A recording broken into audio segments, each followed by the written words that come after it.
Welcome, this is Janis Haramat with the daily roundup of news from the US and around the world. First, the headlines. Robert Mugabe to meet ousted Vice President as impeachment loom. And Charlie Rose scandal. PBS, CBS suspend journalists after sexual misconduct allegations. And UN chief has said Libya's slave auctions may be crimes against humanity. A number of ministers inside Bangladesh yesterday demanded stricter monitoring of the activities of the local and international NGOs operating inside the country. Ace boxer Wasim might quit representing Pakistan due to lack of funds and support. BJP has said only someone from the Gandhi family can head the Congress. Senator Chuck Schumer calls on IGC to work with Democrats. That's the right thing to do, he said. And Brexit board agreement to pay more as UK leaves. And now the details.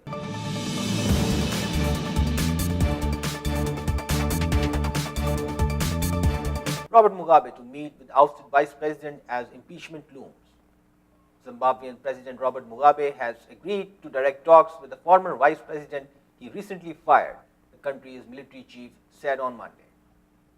Emerson Mnangagwa has been out of the country since Mugabe ousted him earlier this month.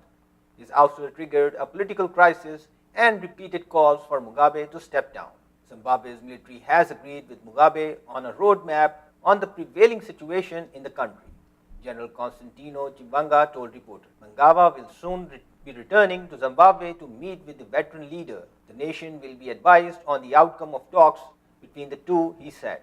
A source also told a news agency that Mugabe had agreed to terms for his resignation in talks with military leaders who have seized country in, and that a letter had been drafted. But the midday deadline for his resignation passed Monday with no word from the defiant leader. Meanwhile, Mugabe is losing allies. The embattled president has lost his most powerful associates, his party, and control of the military, and tens of thousands of people have been out on the roads protesting to call for his ouster. The nation was stunned on Sunday when, instead of hearing Mugabe deliver his resignation speech, it looked on as if he gave a rambling televised address that raised more questions than answers.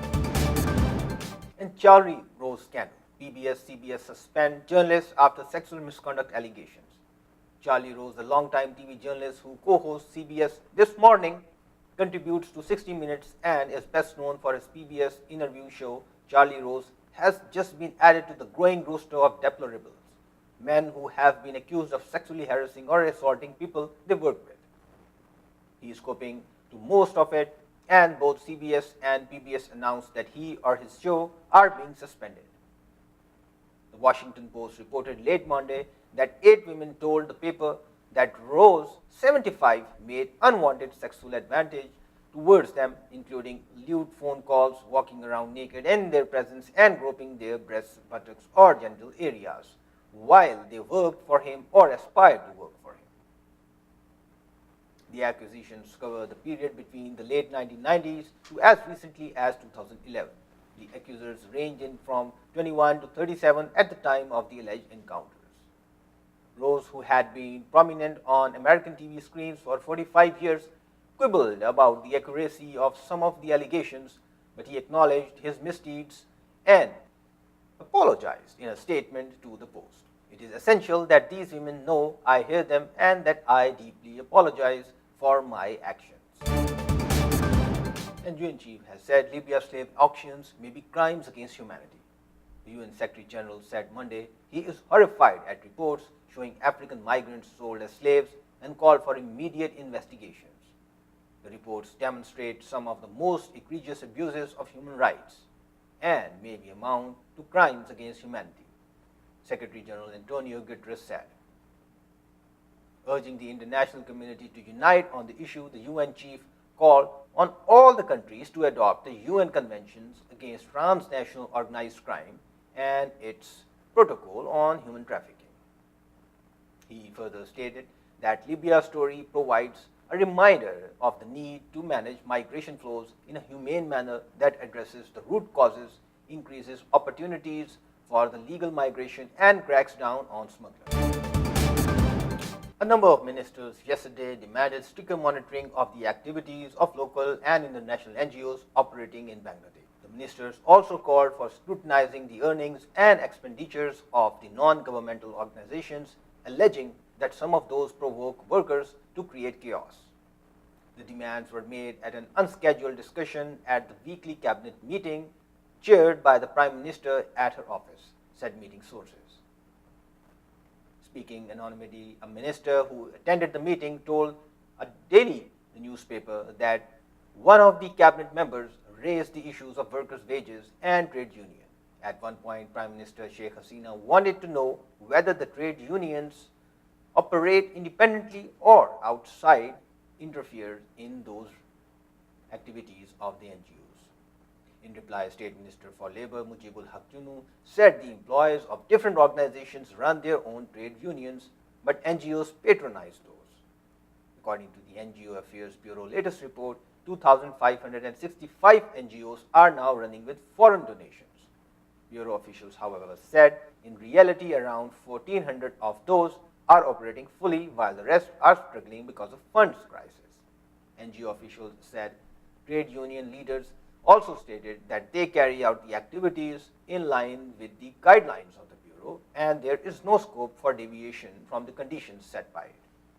MD Shahadul Hussain, Acting Director General of the Bureau, said they regularly monitor the activities of the NGOs operating with foreign donations. An ace boxer, Wasim, might quit representing Pakistan due to lack of funds and support. The unbeaten World Boxing Council silver flyweight champion Pakistan's Mohammad Wasim has expressed disappointment again over the lack of funds and support and said that he is thinking of accepting offers from other countries and play for them. The country's ace boxer announced his decision through a video message on Monday, saying he had no sponsors to fund his participation in the international boxing events and represent Pakistan. Therefore, he was thinking of switching sides. Wasim, who hails from Quetta, told his fans that his upcoming fight for the WBC title might be the last time he represents Pakistan. However, after Wasim won the WBC Silver Flyweight Championship, the federal government had transferred a sum of money to Kim's account.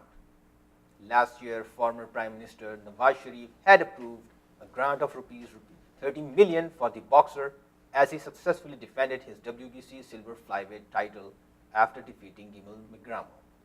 The federal government, however, released only rupees 24.675 million in March this year on the recommendations of the Inter-Provincial Coordination Ministry. And only someone from the Gandhi family can head the Congress, says the BJP. Taking a swipe at the imminent elevation of Rahul Gandhi as Congress president, the BJP said the opposition party had turned into a private limited company which no one from outside the narrow Gandhi family could lead. Party spokesperson GVL Narasimha Rao said in the dynastic Congress party, performance and capability did not matter. Thus, despite a disastrous track record, Rahul's elevation as the next Congress president was a foregone conclusion, he added.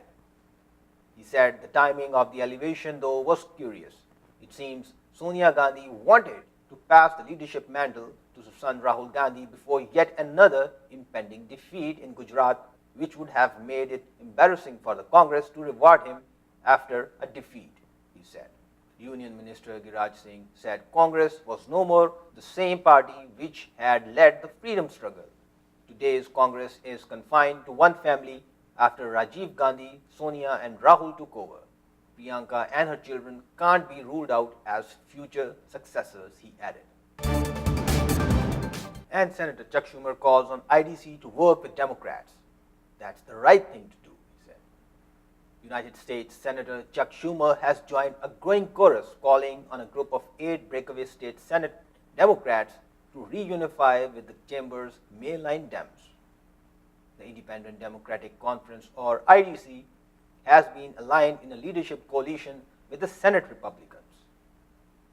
The IDC, they're elected as Democrats and they should caucus with the Democrats and create a Democratic majority, Schumer said on Monday during an unrelated Putnam County appearance. Of the IDC, he said that they don't run as Republicans. They just caucus with Republicans. That's wrong.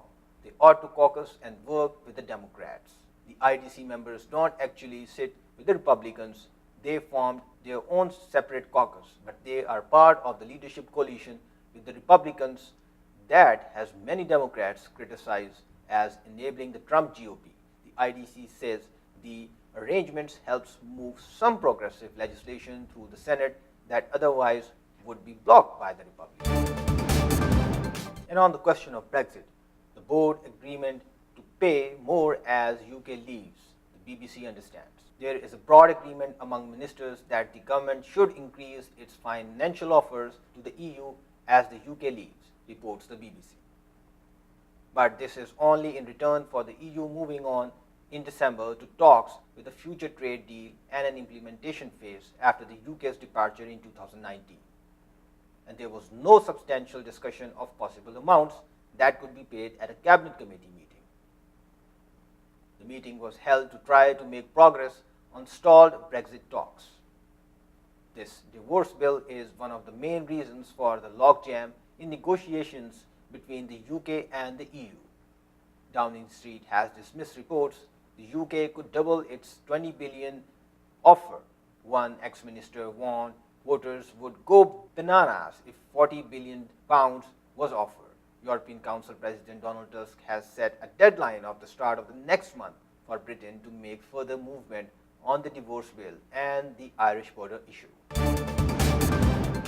And thank you very much for watching. Watch us at www.millenniumtv.org and drop us a line at info@millenniumtv.net. This is Janis Ahmed signing off from the Millennium TV USA. We are bridging communities worldwide.